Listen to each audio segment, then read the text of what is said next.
National Day celebration in BETONG. Pending citizenship registration. Intervention if demands are deemed critical. Those are the headlines for tonight. I'm Lorenzo Isaac and this is TVS Nightline.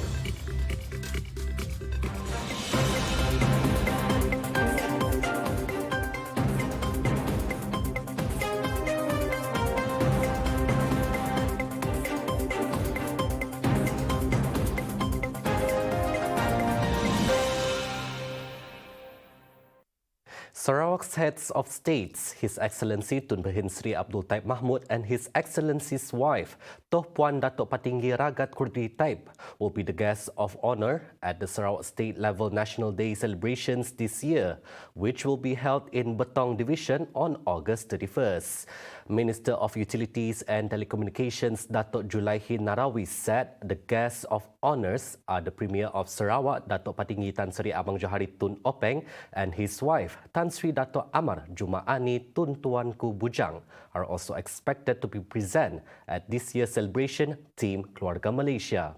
A total of 1,000 guests will also be present to enliven the ceremony with strict compliance with the standard operating procedures SOPs of the endemic transition phase of COVID-19. Dan kita menjangka bahawa flag off kayuhan akan dimulakan pada jam 8 pagi di kompleks ataupun di dataran di kompleks sukan Betong. Jadi flag off akan diadakan di kompleks sukan Betong dan akan tamat di Dewan Sukan Tan Sri Dato' Amar Stephen Kalongingkan Betong. The theme for this year's celebration is Keluarga Malaysia Teguh Bersama to recognise the concern and perseverance of Malaysians in facing the challenges due to COVID-19. Among the programs that have been lined up is the Merdeka Eve concert on August 30th, which will feature singing performances by popular local artists and traditional and contemporary dancers from Sarawak Arts Council. The prolonged time taken to approve applications for citizenship is taking a toll on the basic rights of stateless children in Sarawak. Minister of Women, Early Childhood and Community Wellbeing Development, Datuk Sri Fatimah Abdullah, stressed that such aspect deprives them of their basic rights of having proper education, healthcare and welfare assistance. As such, to combat the statelessness issue, the National Registration Department, JPN, has given the responsibility to ensure all registration forms and documentations are completed prior to submission of the application.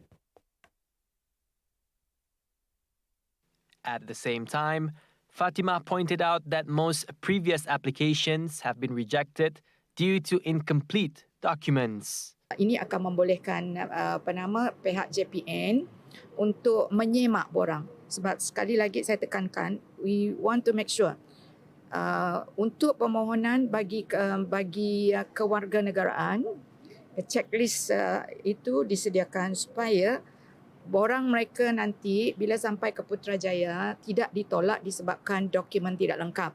Fatima added that her ministry has yet to receive the number of approved applications statewide.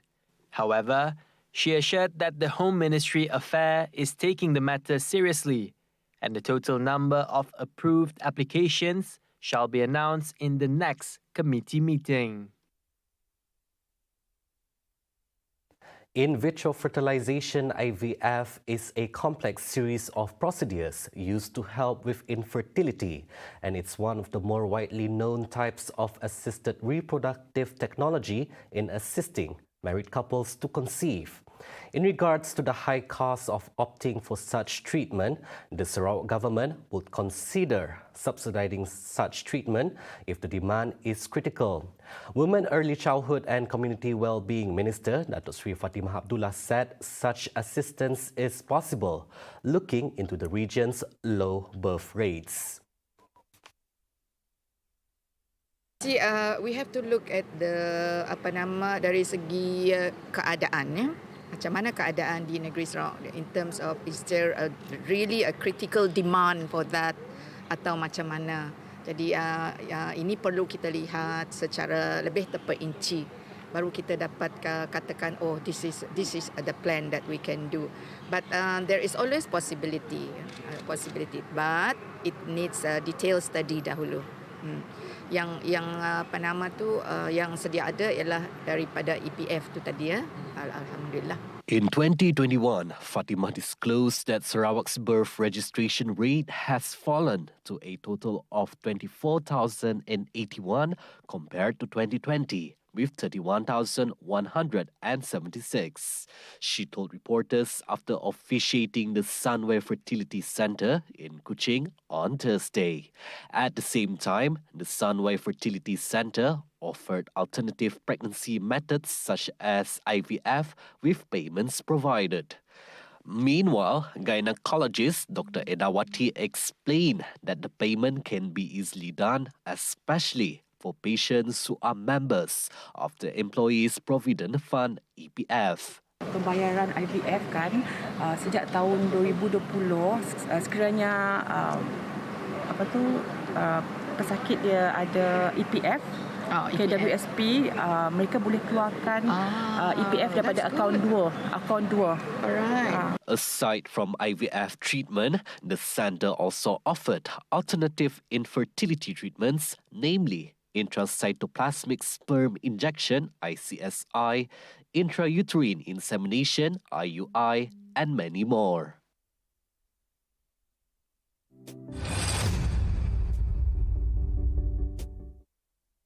An initiative shall be put into place for the Semariang Muslim Cemetery (TPI) since most of the cemetery has been used up by 70%. Sarawak State Mosque Welfare Trust Chief Executive Officer Dato' Abang Wahab Abang Julai said the initiative is needed as the cemetery on average is only able to accommodate burials for an upcoming 5 years. Among others, the initiatives listed is an eco-friendly gazebo that will be built to accommodate visitors. Tujuan tak lain tak bukan ialah ini adalah usaha kita untuk mengindahkan kawasan tanah perkuburan. Dan juga dengan adanya tadi gazebo ini dia boleh memberikan at least kata orang keteduhan dan juga ruang untuk duduklah bagi mereka yang berkunjung ataupun untuk melawat di tanah perkuburan ini. Abdul Wahab pointed out that the cemetery is getting crowded with an average of 8 bodies being buried every day, and a new site is also necessary to increase the area of TPI Semariang. He told reporters in a press conference after inaugurating the Semariang TPI Eco-Friendly Gazebo at the Semariang Cemetery, Kuching. Jadi seperti mana yang saya katakan, kita dalam usaha untuk mengindahkan kawasan tanah perkuburan. Kita tak ada suasana yang seram, orang takut datang. Jadi bukan kita nak berpesta di sini, tapi setidak-tidaknya kita memberi sedikit kemudahan untuk pengunjung yang berkunjung untuk melawat tanah perkuburan. At the same time, he said several measures had been taken to ensure that it could cover the needs of funerals in the future. In the face of rising property prices, the Sarawak government has taken several steps to assist B40 home buyers, including allocating 40 million ringgit per year to assist with down payments. The Premier of Sarawak, Dato' Patinggi Tan Sri Abang Johari Tun Openg, said the aid gives B40 home buyers a 10,000 ringgit down payment for loans through Mutiara Mortgage and Finance, a state-owned financing agency. Adding to that, the Premier said if the loan for purchasing is processed by MMF, it also means it offers loans to B40 home buyers at a 1% interest rate. He said so when officiating at the Sarawak Housing and Real Estate Developers Association (SHIDA) Annual Dinner and Excellence Awards 2022 on Wednesday night, August 10th. Apart from that, Abang Johari said the real estate industry is also not left behind, as the state government is aware of the difficulties faced by the property sector. Hence, several measures were also taken to assist them. Also present during the event were Deputy Premier Datuk Seri Dr. Sim Kui Hyun, Shida President Augustine Wong, Shida Excellence Awards Organising Chairman Datuk Alex Ting, and Shida Annual Dinner Organising Chair Angie Kweh. Innovation is a major driving force of long-term economic growth and sustainable development. Direction of innovation matters in which technical change is not neutral and hence bears significant social, economic and environmental development implications. How we can promote innovation in Sarawak. My wish is for that to come up with a framework where we can promote this culture of innovation and facilitate innovation in Sarawak.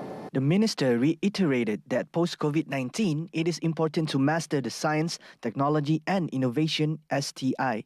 Hence, the people need to equip themselves with relevant fields, as this effort will subsequently drive the state economic activity, which in turn also benefit the people as a whole. This seminar is timely.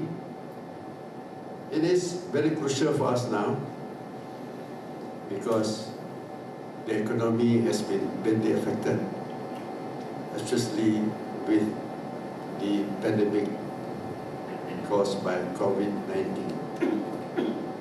And we have to face the challenges. He said so when officiating a science, technology and innovation seminar on Thursday, August 11th. Earlier, the Ministry of Science, Technology and Innovation had introduced two initiatives, namely the National Science Technology Innovation Policy, DSTIN 2021 till 2030, and the 10-10 MISTI Malaysia Science, Technology, Innovation and Economic Framework in the effort to boost the role of science, technology and innovation STI in achieving economic growth and towards the goal of making Malaysia a high-tech country. Meanwhile, the National Technology and Innovation Sandbox, NTIS, has been listed among the 10 programs under DSTIN with the expectancy of reducing dependency on foreign technology and labor. In addition to helping the country to increase its gross domestic product, GDP, to 3.4 trillion ringgit by 2030. A foul odor that lingered since Wednesday has led to the discovery of a decomposed body at Jalan Pandingan along the Sarawak River. Acting Kuching District Police Chief Superintendent Merbin Lisa said deceased identified as Tan Fu Leng, 80 years old, who hailed from Jalan Nanas, matched the report of a missing person on August 9. The body clad in a flowery shirt and turquoise pants was fished out at 1:57 p.m. and brought to the Sarawak's General Hospital morgue for post-mortem. He noted that no foul play were found on the victim's body, adding that the case has been identified as sudden death. He added that upon discovery, police have also informed the deceased family. According to witness, Matis Dominic, attached to a river cleaning company, was on his cleaning routine when he and his colleagues stumbled upon an object that resembled a human body and alerted the authorities. Tidak, kami kutip sampah tepi-tepi, ternampaklah. Apa tindakan kita? Kami telefon dengan lembaga sungai, lepas tu dia orang call pihak polis lah. Lepas tu sekarang tunggu pihak polis ke ataupun bomba ke ambil mayat tu.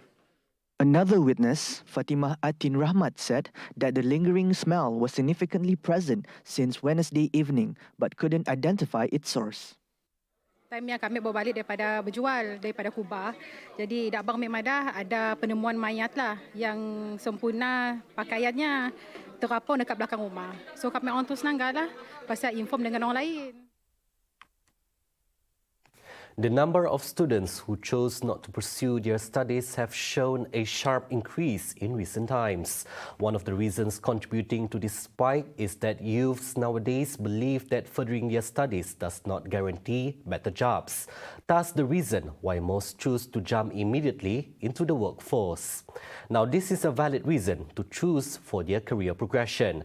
To answer this, earlier today, we've got the opportunity to interview the Chief Executive Officer of Sarawak Digital Economy Corporation SDEC on his views as an employer on this matter. Well, I think there's neither right or wrong in whatever decision they want to make. Basically, with the current sets of technology and lifestyle, people lifestyles, right? A lot of time, student does not know, with the choices of life that they have, they do not know basically what best to pursue. But I don't see any harm in pursuing your study while doing whatever interest that you have. For example, like web content developer and all these things. Because for me, you can always pursue that kind of career at the same time while you are studying. So these are the beauty about the current technology and lifestyle that we have, where the technology enables this kind of thing to be done, right? You can be in anywhere and be part of a bigger picture, and for example, like you want to be an influencer, for example, you can always be in Kuching and you can become an influencer for a certain product, and just at a click, at the tips of your finger.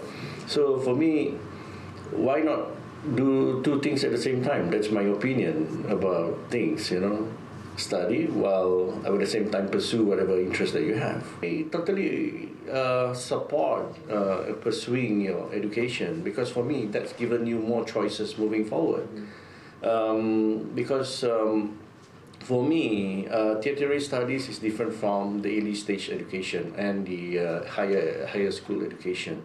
When you go into universities, the way you approach your studies and the way you manage your life, right? So it's also teaching you the way of life, way forward, right? So I think, yes, there are many things that you learn from higher learning institutions, not just talking about subject, but we also talk about how you behave as a citizen, as a responsible person. I think these are the things that you can look forward.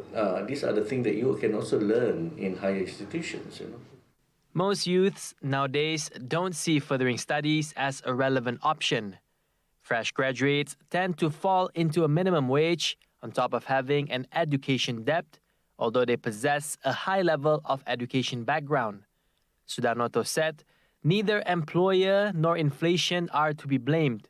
It is just the vicious cycle of supply and demand of relevant industries. So for me, it's a vicious circle. It's like if I get good contracts, I get good income, I can pay better salaries to the staff, right? So it's always in that manner, right? If everybody wants cheap product, I can only pay so much. At the end of the day, the company that hire people can only pay so much to the staff themselves. So it's all about a vicious circle of demand and supply, right? Increase productivity, increase output, then we have more cake to share with the employee and the staff. So this is very, very critical moving forward.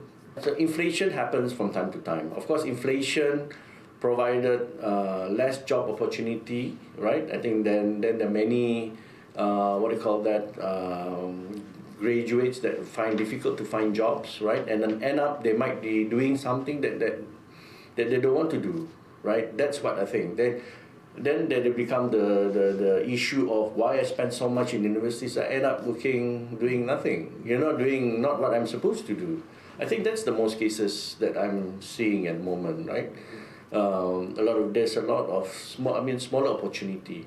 But then again, that's the job of the government, right? Trying to create more jobs, right? So that there's more job opportunity for everybody, right? So that the better the economy performs, then the more company that can sprout out, then the more job opportunity for other people. I mean, for graduates. Coming up right after the break, Najib's sons may contest Pekan seat in GE15. LEP drives Malaysia to a higher level. Right here on TVS Nightline, stay tuned.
Welcome back. The eldest son of former Prime Minister Datuk Seri Najib Razak has been linked to Pekan candidacy to the upcoming 15th general election. Citing a national daily, although the matter it was yet to be decided, however, Datuk Muhammad Nizar is the most likely candidate to continue the legacy of the late Tun Abdul Razak. Muhammad Nizar, 44, was seen as the right candidate for the seat if Najib was not eligible to contest in GE15. Najib took over the Pekan parliamentary seat after the death of his father in 1976 when he started his political career at the age of 23. He retained the seat with a majority of 24,859 in GE14 after securing 43,854 votes in a four-cornered fight. Look East Policy LEP 2.0 since its initiation on 2013 has driven Malaysia's development to a higher level, embracing new technologies such as digitalization and robotics, artificial intelligence.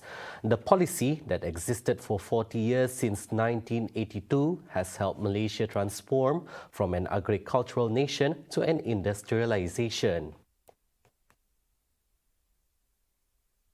Apart from that, he added that to ensure sustainable development in the country, Malaysia has formulated its policies in accordance with the environmental, social and governance ESG agenda. Pada masa yang sama, pelaksanaan DPT juga menitik beratkan limpahan faedah yang seimbang kepada kedua-dua buah negara, termasuk melalui keupayaan Malaysia meningkat kerjasama dalam pembangunan industri halal dengan Jepun.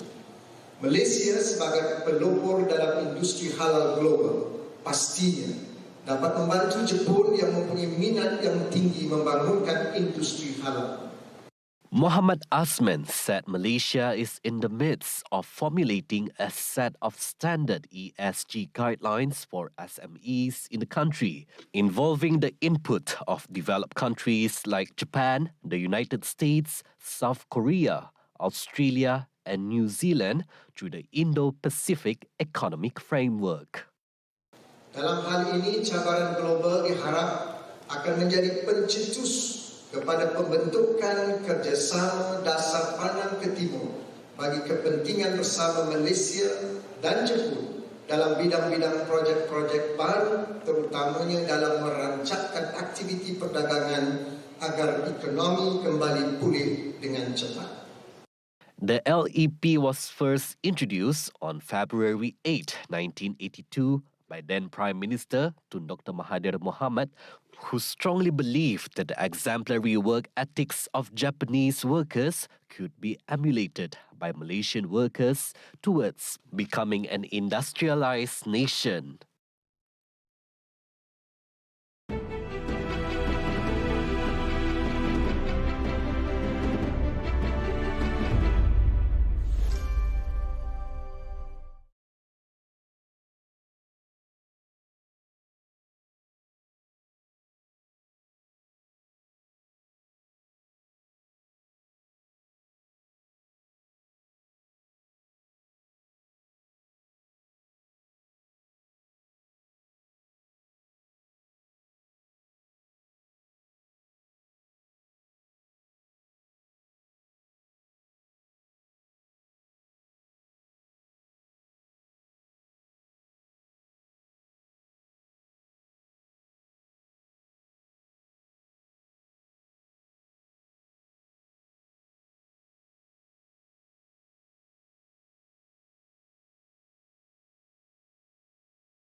Now on to some global affairs. French free diver Arnaud Gerald broke the deepest dive world record in the Bahamas on Tuesday, August 9, as he descended to a depth of 120 meters in the Bifins.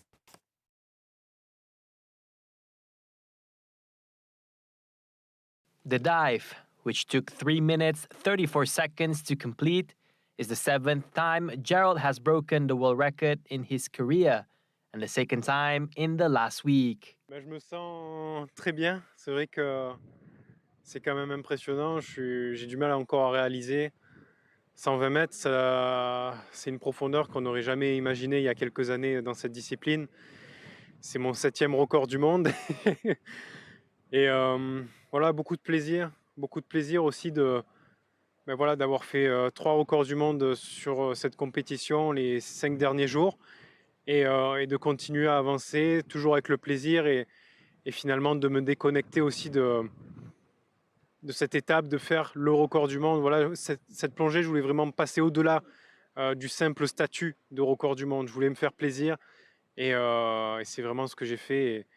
Et voilà, je pense que c'est aussi un travail d'équipe. On ne voit pas le travail qu'il y a derrière chaque athlète, mais merci à mon équipe et à tous ceux qui me supportent toute l'année.